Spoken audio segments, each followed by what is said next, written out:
আসসালামু আলাইকুম সুপ্রিয় শিক্ষার্থীরা, সবাই কেমন আছো? আজকে আমি তোমাদের সামনে আবারও চলে এসেছি আরেকটি নতুন টপিকস নিয়ে। তো সেটা হচ্ছে অর্থনীতি নবম অধ্যায়ের সামগ্রিক আয় ব্যয়। এই অধ্যায়ের এর আগে আমি একটা ক্লাস পড়িয়েছি, তো এটা হচ্ছে আমার সেকেন্ড লেকচার। তো আমি বলেছিলাম যে 1 মার্চের কোয়েশ্চেন আমি আলোচনা করেছি গত ক্লাসে। তো আমি বলেছিলাম পরের ক্লাসে আমি ম্যাথ নিয়ে আলোচনা করব। তো আমাদের পরীক্ষার যে কোয়েশ্চেনগুলো আসে, মেইনলি যে ম্যাথের যে কোয়েশ্চেনগুলো আসে, যে ভারসাম্য জাতীয় আয় নির্ণয় করো বা ভারসাম্য জাতীয় আয় বের করো, অর্থাৎ উদ্দীপক দেয়া থাকে, উদ্দীপকের যে সমীকরণগুলো দেয়া থাকে সেটা থেকে আমাদের ভারসাম্য জাতীয় আয় নির্ণয় করতে বলে। তো এইখানে সামগ্রিক আয় বা জাতীয় আয় নির্ণয়ের কিছু পদ্ধতি দেওয়া আছে। আমরা জানি 3টা পদ্ধতির মাধ্যমে জাতীয় আয় বা সামগ্রিক আয় নির্ণয় করা যায়। তো এখানে প্রথমে আছে উৎপাদন পদ্ধতি, তারপর আয় পদ্ধতি, তারপরে ব্যয় পদ্ধতি। অর্থাৎ আমরা অনার্সে যখন এই অধ্যায় নিয়ে আলোচনা করি তখন আমরা 3টা পদ্ধতি সম্পর্কে জানি এবং 3টা পদ্ধতি সম্পর্কে থেকেই আমাদের কোয়েশ্চেন আসে। কিন্তু আমাদের ইন্টারমিডিয়েটে শুধু স্পেসিফিক কিছু কোয়েশ্চেন আসে যে জাতীয় আয় নির্ণয়ের সূত্র দিয়ে, অর্থাৎ আয় পদ্ধতিতে জাতীয় আয় নির্ণয়ের সূত্র দিয়ে আমরা কিভাবে ভারসাম্য জাতীয় আয় নির্ণয় করব। সেই ক্ষেত্রে আমি এই দুইটা স্কিপ দিয়ে শুধু আমরা যে পদ্ধতিগুলোতে আমাদের পরীক্ষায় আসে বা যেভাবে আমরা জাতীয় আয় নির্ণয় করি সেটা নিয়ে আলোচনা করব। আমি এর আগেও বলেছি আমি ডিটেলসে অবশ্যই তোমাদের ক্লাসে পড়াই, কিন্তু আমার এই চ্যানেলের একমাত্র উদ্দেশ্য হচ্ছে শুধুমাত্র এইচএসসি কে বেস করে, যে বোর্ড পরীক্ষাকে বেস করে যে কোয়েশ্চেনগুলো আমাদের আসে সেই কোয়েশ্চেনের উপর আমার ক্লাস নেয়া। তো সেই ক্ষেত্রে আমি ডিটেলসে তো ক্লাসে আলোচনা করি, এখানে আমি আর ডিটেলসে আলোচনা করব না। তো আমরা জাতীয় আয় নির্ণয়ের যে সূত্রগুলো আছে, অর্থাৎ আয় পদ্ধতির জাতীয় আয় নির্ণয় আমরা যেভাবে করি সেটা নিয়ে আমি আজকে আলোচনা করব। এখানে আমি জাতীয় আয় নির্ণয়ের 3টা সূত্র লিখেছি। অর্থাৎ আমরা যে সূত্রগুলো ব্যবহার করে আমরা পরীক্ষায় আনসার করি বা ভারসাম্য জাতীয় আয় নির্ণয় করি। কেন আমরা এই সূত্রগুলোই ব্যবহার করি সেটারও কারণ আছে, কারণ আমরা দেখতে পাই যে পরীক্ষায় কোনো সময় সূত্র দেয়াই থাকে, এগুলার মান দেয়া থাকে জাতীয় আয় নির্ণয় করতে বলে, আবার কোনো সময় সি এর মান, আই এর মান, জি এর মান দেয়া থাকে এবং জাতীয় আয় নির্ণয় করতে বলে। তো এখানে প্রথমে যেটা আছে আয় পদ্ধতিতে জাতীয় আয় নির্ণয়ের প্রথম সূত্র y equal to C plus I. তো এটাকে আমরা বলি দ্বিঘাত বিশিষ্ট অর্থনীতিতে, দ্বিঘাত বিশিষ্ট অর্থনীতিতে জাতীয় আয় নির্ণয়ের সূত্র। আমরা দ্বিঘাত বিশিষ্ট অর্থনীতিতে জাতীয় আয় নির্ণয়ের সূত্র হলো y equal to C plus I. কেন আমরা এটাকে দ্বিঘাত বিশিষ্ট অর্থনীতি বলি? এই কারণেই যে এই অর্থনীতিতে 2টা খাত আছে, সেটা হচ্ছে ভোগ ব্যয় এবং বিনিয়োগ ব্যয়। সি হচ্ছে কনজামশন, আই হচ্ছে ইনভেস্টমেন্ট। তো এটা হচ্ছে ভোগ ব্যয় ও বিনিয়োগ ব্যয়ের সমন্বয়ে জাতীয় আয় নির্ণয়ের সূত্র, অর্থাৎ এটাকে বলা হয় দ্বিঘাত বিশিষ্ট অর্থনীতিতে জাতীয় আয় নির্ণয়ের সূত্র। কারণ হচ্ছে এখানে 2টা খাত আছে। তারপরে আছে Y equal to C plus I plus G. আমরা এখানে দেখতে পাচ্ছি এইটাতে জাতীয় আয় নির্ণয়ের সূত্রে 3টা খাত বিদ্যমান আছে, যাকে বলা হয় 3 খাত বিশিষ্ট অর্থনীতিতে জাতীয় আয় নির্ণয়ের সূত্র। অর্থাৎ C plus I plus G. C ভোগ ব্যয়, আই হচ্ছে বিনিয়োগ ব্যয়, জি হচ্ছে সরকারি ব্যয়। তো এখানে আমরা এটাকে বলা হয় 3 খাত বিশিষ্ট অর্থনীতি। তারপরে হচ্ছে Y equal to C plus I plus G plus X minus M. অর্থাৎ এখানে 4টা খাত আছে, অর্থাৎ এই অর্থনীতিতে 4টা খাত আছে, যাকে বলা হয় 4 খাত বিশিষ্ট অর্থনীতিতে জাতীয় আয় নির্ণয়ের সূত্র হচ্ছে Y equal to C plus I plus G plus X minus M. তো প্রথমে 2টা অর্থনীতিতে, অর্থাৎ প্রথমে যে দ্বিঘাত বিশিষ্ট এবং 3 খাত বিশিষ্ট অর্থনীতির যে জাতীয় আয় নির্ণয়ের সূত্র, সেটাতে আমাদের এক্সপোর্ট এবং ইম্পোর্ট না থাকার কারণে সেটাকে আমরা বলি বদ্ধ অর্থনীতি, বদ্ধ অর্থনীতি। আর পরে যেটা আছে যেখানে আমদানি এবং রপ্তানি ইনক্লুডেড আছে সেটাকে বলি আমরা খোলা অর্থনীতি, খোলা অর্থনীতি বা মুক্ত বাজার অর্থনীতি, খোলা অর্থনীতি বা মুক্ত বাজার অর্থনীতি। তো আমরা বদ্ধ অর্থনীতি হচ্ছে যেখানে আমদানি এবং রপ্তানি থাকবে না, সেটা হচ্ছে বদ্ধ অর্থনীতি। আর যেটাতে আমদানি এবং রপ্তানি থাকবে সেটাকে বলা হয় খোলা অর্থনীতি বা মুক্তবাজার অর্থনীতি। তারপরে এখানে দেখো যে আমাদের এখানে আমি আলাদাভাবে লিখছি, সি হচ্ছে বুক ব্যয়, আই হচ্ছে বিনিয়োগ ব্যয়, জি হচ্ছে সরকারি ব্যয় অর্থাৎ গভর্নমেন্ট এক্সপেন্ডিচার, আর এক্স হচ্ছে রপ্তানি এক্সপোর্ট, এম হচ্ছে আমদানি ইম্পোর্ট। আবার আমরা এক্স মাইনাস এম কে আলাদাভাবে কি বলি, মোট রপ্তানি বলি। তো এইখানে আমরা নিট রপ্তানি বলি। কেন আমরা নিট রপ্তানি বলি? এই কারণেই যে ধরো আমি 5,000 কোটি টাকার বা 5,000 কোটি ডলারের আমি কোনো পণ্য বিদেশে রপ্তানি করলাম, আবার আমি আমদানি করলাম 8,000 কোটি ডলারের। সেই ক্ষেত্রে আমার কিন্তু এই 8,000 কোটি ডলার বিদেশেই কিন্তু চলে যাচ্ছে। তো আমি 10,000 কোটি থেকে 8,000 কোটি দিলে আমার নিট রপ্তানি হবে 2,000 কোটি ডলার। তো এজন্যই আমরা এক্স মাইনাস এম কে যখন আলাদাভাবে বলি সেটাকে বলে আমরা নিট রপ্তানি। আমরা এই তিনটা সূত্রের সাহায্যেই আমরা সাধারণত জাতীয় আয় নির্ণয় করি। আর যদি আমাদের অন্য একটা আনকমন কোয়েশ্চেন আসে যে সঞ্চয় ও বিনিয়োগের সমতার মাধ্যমে জাতীয় আয় নির্ণয় করা, তাহলে সেটাও আরেকটা সূত্র, এস ইকুয়াল টু আই।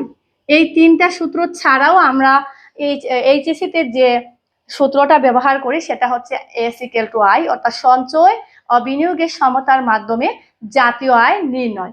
এখানে এস আছে হচ্ছে সেভিংস, আই হচ্ছে ইনভেস্টমেন্ট। কেন এস ইকুয়াল টু আই হয়? অর্থাৎ আমরা যেটা সঞ্চয় করি সেটাই ভবিষ্যতে আমরা বিনিয়োগ করি। এটা হচ্ছে জাতীয় আয় নির্ণয়ের আরেকটা সূত্র। তো এইখানে দেখো যদি আমাদের এস এর মান দেয়া না থাকে, আমরা জানি যদি এস এর মান এবং আই এর মান দেয়া থাকে এবং যদি বলে জাতীয় আয় নির্ণয় করো, সেক্ষেত্রে আমরা সহজেই এস এবং আই এর মান বসিয়ে জাতীয় আয় নির্ণয় করতে পারবো। কিন্তু যদি এস এর মান দেয়া না থাকে কিন্তু বলে যে সঞ্চয় বিনিয়োগের কন্ডিশন দিয়ে দেয় যে সঞ্চয় ও বিনিয়োগের সমতার মাধ্যমে জাতীয় আয় নির্ণয় করো, সেই ক্ষেত্রে আমাকে কি করতে হবে? আমরা সেই ক্ষেত্রে আগে এস এর মান বের করতে হবে। তো এস এর মান আমরা কিভাবে বের করব? Y minus C. আমার আয় থেকে যদি বুক ব্যয় বাদ দিয়ে দেই তাহলেই আমার সঞ্চয়টা বের হয়ে যায়। তো এইভাবে এই চারটা সূত্রের মাধ্যমে আমরা ভারসাম্য জাতীয় আয় নির্ণয় করব এবং এই চারটা সূত্রের মাধ্যমেই আমাদের এইচএসসি পরীক্ষায় আসে, এর বাহিরে কোনো কোয়েশ্চেন আসে না।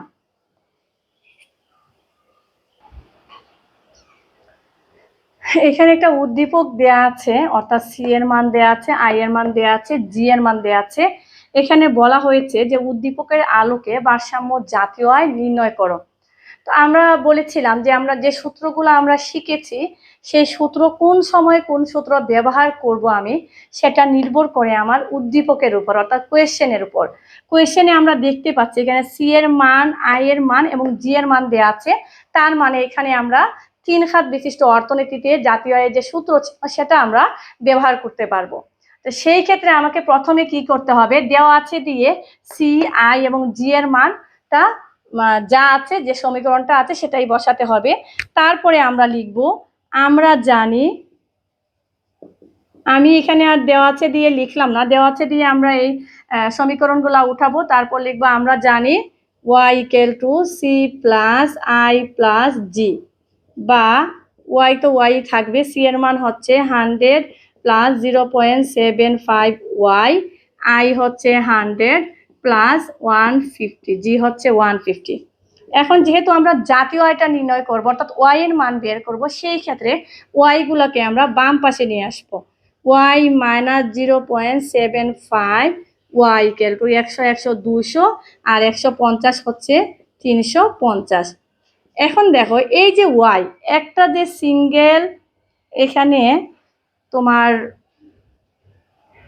লেটার আছে সেটা আমরা মনে করি কি এটা ওয়ান ওয়াই। ওয়াই মানেই হচ্ছে ওয়ান ওয়াই। এখানে যে চলকটা আছে এখানে সাথে, এই চলকের সাথে কোনো কিছু দেয়া নাই। কোনো কিছু দেয়া না থাকার মানে হচ্ছে শুধু একটা, এখানে ওয়ান ওয়াই আছে। তো আমরা ওয়ান ওয়াই থেকে যদি 0.75 ওয়াই চলে যায় তাহলে থাকে কি 0.25 ওয়াই। ওয়ান ওয়াই থেকে 0.75 ওয়াই চলে গেলে থাকে হচ্ছে 0.25 ওয়াই। এটাকে যদি আমরা আরো ভেঙে লিখতে চাই তাহলে আমরা ওয়াইটা কমন নিব। ওয়াই কমন নিয়ে ওয়ান, ওয়াই মানে এখানে ওয়ান ওয়াই যে কোনো চলক একা থাকার মানে হচ্ছে সেটা একটা, আর এর সাথে যে কোনো মান 0.1 2 3 100 200 এটা হলে মানে একের এক ছাড়া অন্যান্য কোনো সংখ্যা থাকলে সেটা লেখা থাকে। 1 মাইনাস 0.75 আমি ওয়াইটাকে কমন নিলাম সমান সমান 350, বা 0.71 থেকে 0.75 গেলে 0.2, আর ওয়াই তো ওয়াই সাথেই থাকবে, 0.25 ওয়াই ইকুয়াল টু 350, বা ওয়াই ইকুয়াল টু 350 0.25। এখন দেখো 350-কে 0.25 দিয়ে ভাগ করলে আমাদের আসে ওয়াই ইকুয়াল টু 1400। অতএব আমরা লিখতে পারি ভারসাম্য জাতীয় আয়, ভারসাম্য জাতীয় আয় ওয়াই বার, ওয়াই বার মানে হচ্ছে ভারসাম্য, বার থাকলে সেটা ভারসাম্য 1400 আমরা টাকা লিখতে পারি। এই যে আমাদের 3 মার্কসের কোয়েশ্চেন আমরা পেয়ে গেলাম যে জাতীয় আয়, ভারসাম্য জাতীয় আয় বা ভারসাম্য জাতীয় আয় স্তর আমরা কিভাবে নির্ণয় করি। আমরা এখানে যে কাজটা করেছি, আমরা অনেকেরই মাথায় থাকে যে ম্যাডাম কোন সূত্রটা কোন সময় বসবে সেটা আমরা কিভাবে বুঝবো। তো আমরা সূত্র কোনটা কোন সময় বসবে এটা বোঝা কোনো কঠিন বিষয় না। আমরা যদি প্রশ্নর দিকে খেয়াল করি যে এখানে কিসের মান দেয়া আছে সেটার প্রেক্ষাপটে আমরা সূত্র বসিয়ে অঙ্কটা করব। আবার অনেক সময় দেখা যায় এখানে দেয়াই সূত্রটা প্রথমেই দেয়া থাকে, অর্থাৎ জাতীয় আয় নির্ণয়ের সূত্র 3 খাত বিশিষ্ট অর্থনীতিতে জাতীয় আয় Y equal to C plus I plus G. যদি সূত্র দেয়া নাও থাকে তাও আমরা বুঝতে পারবো, কারণ এখানে ওয়াই এর মান দেয়া আছে, আই এর মান দেয়া আছে, জি এর মান দেয়া আছে। এইভাবে আমরা 3 মার্কসের কোয়েশ্চেনটা করব। তো 4 মার্কসের কোয়েশ্চেনটা আমাদের যে কোয়েশ্চেনটা আসে, এই যে কোনো একটা মান চেঞ্জ আসে বা অন্য একটা মান এড আসে, এড করার পরে বলা হয় যে ভারসাম্য জাতীয় আয়ের উপর কিরূপ প্রভাব পড়ে। আমি এর আগেও বলেছি আমাদের অর্থনীতিতে কোনো কিছুর প্রভাব জানা মানে আমাকে আগেরটাও জানতে হবে, এবং পরেরটার সাথে আগেরটার তফাৎটা যদি আমি করি তাহলেই আমি বুঝতে পারবো কি প্রভাব পড়েছে। সেই ক্ষেত্রে আমার ঘ নাম্বার পুরোটাই লিখতে হবে, কারণ ঘ নাম্বার হচ্ছে আমার মেইন উদ্দীপকের উপর যে আনসারটা সেটার উপর কি প্রভাব পড়েছে সেটা ঘতে গিয়ে যদি আমি জানতে চাই তাহলে অবশ্যই আমার গটা লাগবে, অর্থাৎ 3 মার্কসের যে কোয়েশ্চেনটা আবারও আমাকে সেটা করতে হবে। তো আমরা অনেক সময় যে ভুলটা করি আমরা কি লিখি যে গ থেকে পাই, অ্যাকচুয়ালি গ থেকে পাই কোনো আনসার হয় না, আমাকে অবশ্যই আবার ঘতে যা করেছিলাম সেটা পুরোপুরি লিখে তারপর যে ইফেক্টটা পড়ে অর্থাৎ প্রভাবটা করার জন্য, অর্থাৎ যে মানটা পরিবর্তন আছে সেই পরিবর্তিত মান বসিয়ে আমরা পরের ম্যাথটা করতে হবে। করার পর দুইটার মধ্যে কি তফাৎ আছে সেটা বের করে আমি প্রভাবটা জানতে পারবো, অর্থাৎ প্রভাব মানে কি সেটা বেড়েছে না কমেছে। অর্থাৎ যদি আমরা এখানে বলি যে সরকারি ব্যয় যদি আরো 100 টাকা যুক্ত করা হয় তাহলে জাতীয় আয়ের উপর কিরূপ প্রভাব পড়ে, অর্থাৎ জাতীয় আয়টা বাড়ে না কমে। আজকে তোমাদের এই পর্যন্তই, আশা করছি তোমরা ভালোভাবেই বুঝতে পেরেছো, এবং ইতিমধ্যে আমরা এই ক্লাসগুলো অনেকবার ক্লাসে করেছি, তো না বোঝার কিছুই নেই। যদি আমরা ভুলে যাই যে ম্যাডাম কি পড়িয়েছিলেন আমার এখন মাথায় আসছে না, সেই কারণে তোমরা আমার ইউটিউব চ্যানেলে চলে গেলেই তোমাদের যদি কোনো কনফিউশন থাকে তাহলে সেটা মানে কনফিউশনটা দূর হয়ে যাবে। আশা করব তোমরা সবাই ভালো থাকবে, সুস্থ থাকবে। আসসালামু আলাইকুম, আল্লাহ হাফেজ।